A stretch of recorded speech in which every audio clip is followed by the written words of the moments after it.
Class 12 chapter number 10 तरंग प्रकाश की। इसमें आज एक इम्पॉर्टेंट फॉर्मूला है, व्यतिकरण करने वाली तरंगों की परिणामी तीव्रता का सूत्र, उसे हम प्रूफ करेंगे। तो उसमें पहले दोनों तरंगों के परिणामी आयाम का फॉर्मूला आएगा, फिर उस आयाम एम्पलीट्यूड के फॉर्मूले को हम तीव्रता इंटेंसिटी में कन्वर्ट करेंगे, रिलेट करेंगे, संबंधित करेंगे। तो आज का टॉपिक है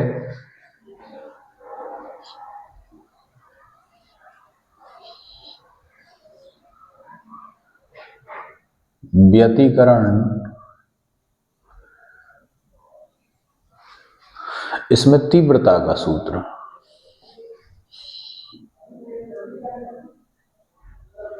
व्यतिकरण करने वाली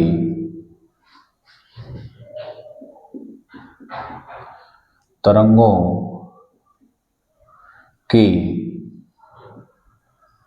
परिणामी तीव्रता का सूत्र, इसे देखते हैं।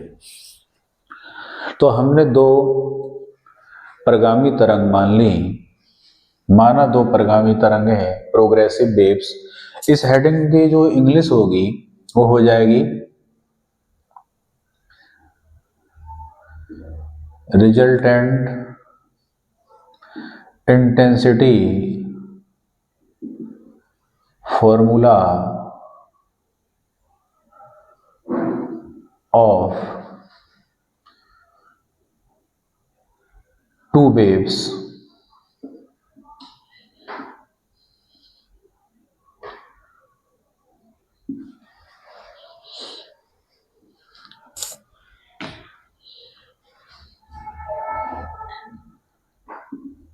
interacting interference।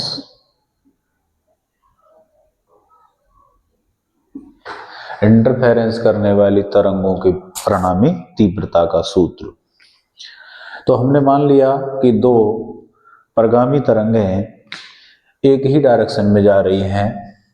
तो एक परगामी तरंग ये है प्रोग्रेसिव वेव्स। इसकी इक्वेशन लिखी मैंने y1 equal to a1 sine omega t. दूसरी परगामी तरंग जा रही है, इसके डिस्प्लेसमेंट की इक्वेशन है y2 equal to a2 sine omega t plus phi. दोनों तरंगों के बीच जो कलांतर है, फेज डिफरेंस है, वो फाई है, वो मैंने इसमें लिख दिया। पहली समीकरण, पहली इक्वेशन इस तरंग की है, दूसरी इक्वेशन इस तरंग की है, वेव की है। तो अब हम ये दोनों वेव्स आगे जाकर जब मिलेंगी, सुपरइम्पोज करेंगी, आपस में मिलेंगी, तो अध्यारोपण का सिद्धांत लगाएंगे, प्रिंसिपल ऑफ सुपरपोजिशन।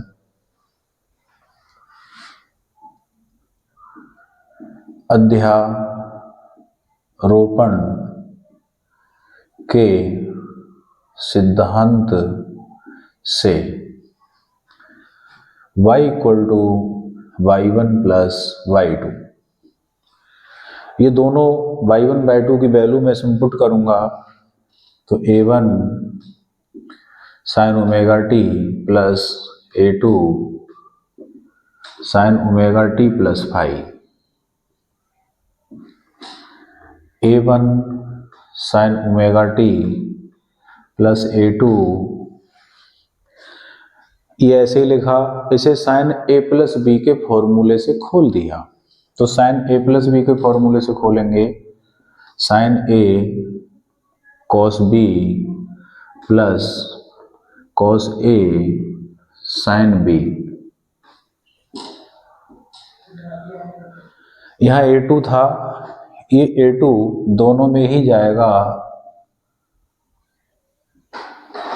जब इसका एक्सपेंशन होगा तो ये a2 इसके साथ भी रहेगा, a2 यहां भी जाएगा। अब हम इन दोनों शुरू के स्टेप में कुछ कॉमन लेते हैं, तो इन दोनों में कॉमन है साइन ओमेगा टी, अंदर बचेगा A1 plus A2 cos phi, plus जब ये कॉमन चला जाएगा तो अंदर बचेगा A1 plus A2 cos phi, plus बाद का ये ऐसा का ऐसे ही लिख देंगे कॉस ओमेगा टी और A2 साइन फाई, ये लिख दिया। ये दोनों वेव मिलकर आगे कोई नई वेव बनाएंगी, नई तरंग बनाएंगी, तो वो तरंग किस तरह की होगी उसका इक्वेशन निकल के आएगा। जैसे इस तरंग का इक्वेशन ये है, इसका ये है, तो जो इनके मिलने से बनेगी उसका क्या होगा वो निकलने जा रहा है, और उसी से हमारी निकलेगी परिणामी तीव्रता का सूत्र और परिणामी आयाम का सूत्र। इसको सिंपलीफाई करने के लिए हमने मान लिया इसे और इसे कुछ कंसीडर कर रहे हैं, अपनी तरफ से रख रहे हैं इसको सरल करने के लिए। तो हमने माना A1 plus A2 cos phi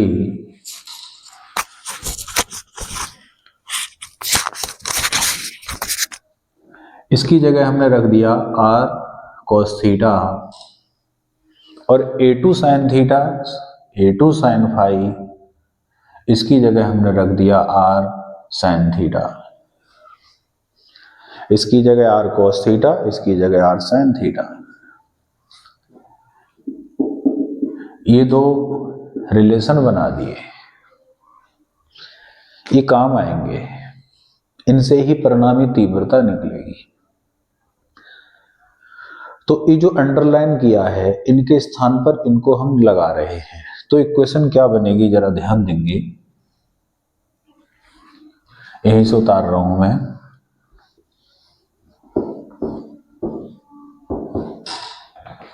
तो इक्वेशन हो जाएगी y equal to sine omega t, और इसकी जगह आ जाएगा r cos theta plus cos omega t, और यहाँ आ जाएगा r sin थीटा। इन दोनों में कुछ कॉमन आ रहा है, और कॉमन आ रहा है r, और कुछ कॉमन नहीं है। r बाहर लिया तो अंदर बचेगा sine omega t cos theta cos omega t sine theta r। फिर से ये देखिए sine a cos b plus cos a sine b, sine a plus b का फॉर्मूला बन गया, तो इसे लिख सकते हैं साइन a प्लस b। तो जो ये इक्वेशन आई ये भी हमारी एक परिगामी तरंग प्रोग्रेसिव वेव की इक्वेशन ही आई है, और ये जो नई तरंग बनेगी ये वाली इसके इक्वेशन को रिप्रेजेंट कर रही है। तो इसका इक्वेशन हो जाएगा y equal to r sine omega t plus theta, ये हो जाएगा। यहां थीटा फेज एंगल है, कलांतर है। आर क्या है, जो नई तरंग बनी है उसका आयाम है, एम्पलीट्यूड है। तो आर परिणामी तरंग का आयाम, या इंग्लिश में कहते हैं एम्पलीट्यूड है।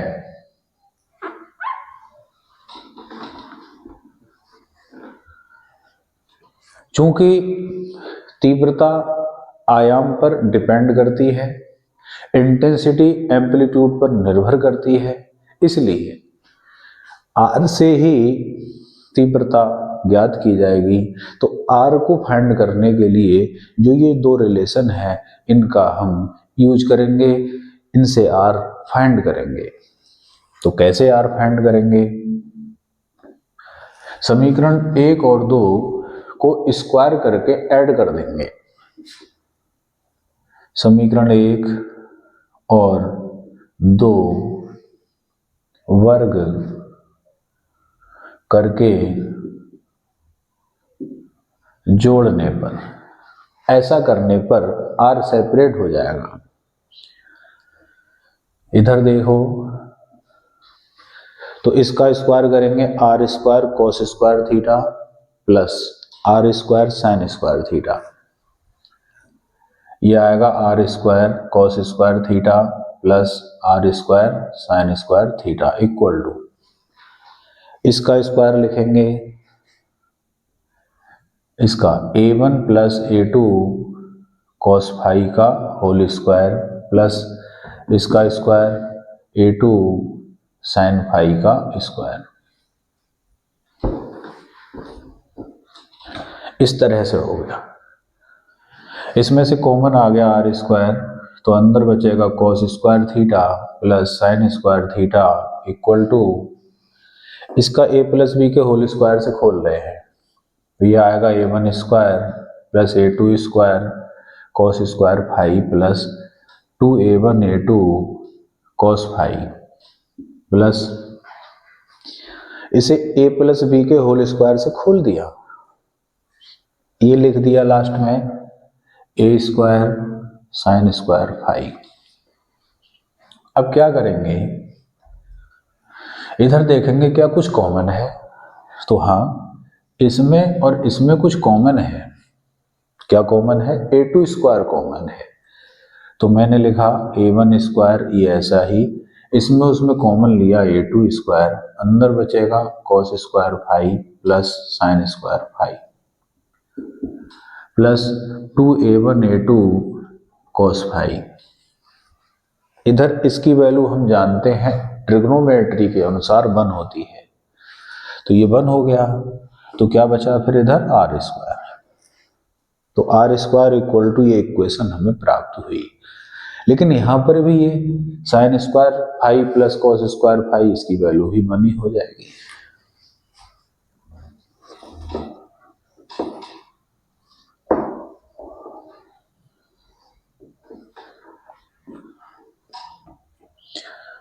तो आएगा r square equal to a1 square plus a2 square plus 2a1 a2 cos phi,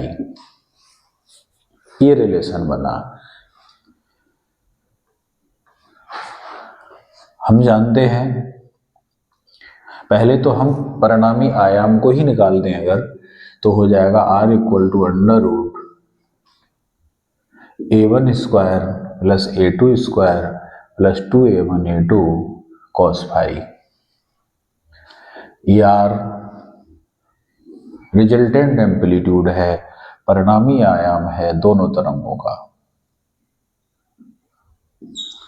ये परिणामी आयाम है, ये यहां से यहां तक ये, और ये टाइम के अनुसार कला के अनुसार चेंज हो रहा है, तो यहां दिखा भी रहे हैं ये फाई के अनुसार चेंज होगा, घटे बढ़ेगा, इनका एम्पलीट्यूड तो फिक्स था, ये हमने निकाल लिया। हेडिंग के मुताबिक क्या लाना है, तीव्रता इंटेंसिटी, तो हम एक संबंध जानते हैं, we have I proportional to a square, यहाँ a आयाम एम्पलीट्यूड है, रिजल्टेंट एम्पलीट्यूड r है, तो एक ही जगह पर r आ गया, तो I proportional to r square,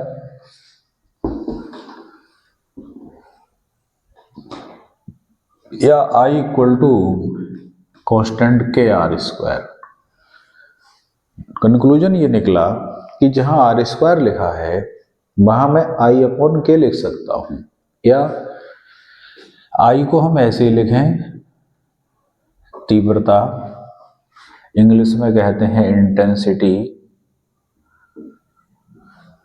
और के मल्टीप्लाई में आर स्क्वायर की जगह ये पूरा इक्वेशन उतार दें, तो क्या आएगा a1 square plus a2 square plus 2a1 a2 cos phi,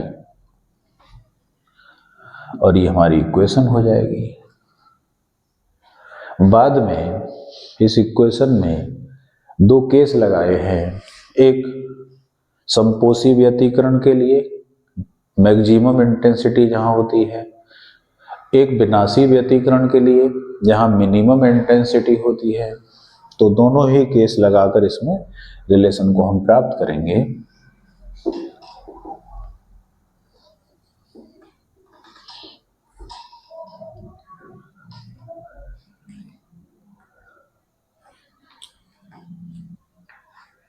case first,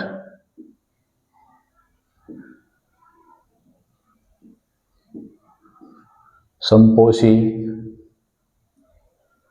व्यतिकरण के लिए कंस्ट्रक्टिव इंटरफेरेंस फॉर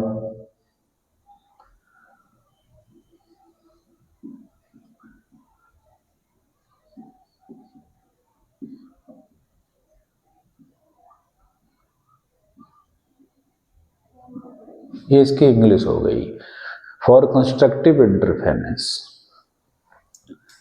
संपोषी व्यतिकरण वो होगा जहां पर तीव्रता मैक्सिमम हो, प्रकाश की चमक ज्यादा हो।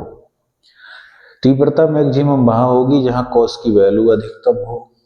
कॉस की वैल्यू मैक्सिमम होती है +1, तो इस केस में कॉस फाई की वैल्यू हम लिखेंगे +1, और ये वैल्यू हम इसमें पुट करेंगे तो आएगा I की जगह लिखा जाएगा I max equal to K bracket A1 square plus A2 square plus 2A1 A2 और cos फाई की वैल्यू 1 इंटू 1 लिख सकते हैं। ये A1 प्लस A2 का होल स्क्वायर हो गया, तो लिख सकते हैं कि A1 प्लस A2 का होल स्क्वायर I max।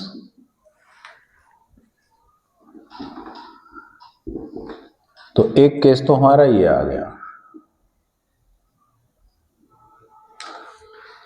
कि मैक्सिमम इंटेंसिटी अगर निकालनी होगी तो K टाइम्स दोनों के आयाम को जोड़कर हम स्क्वायर कर देंगे। Case second,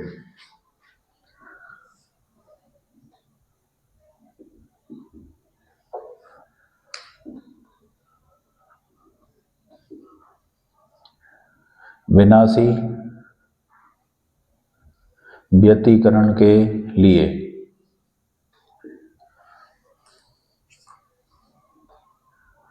for destructive interference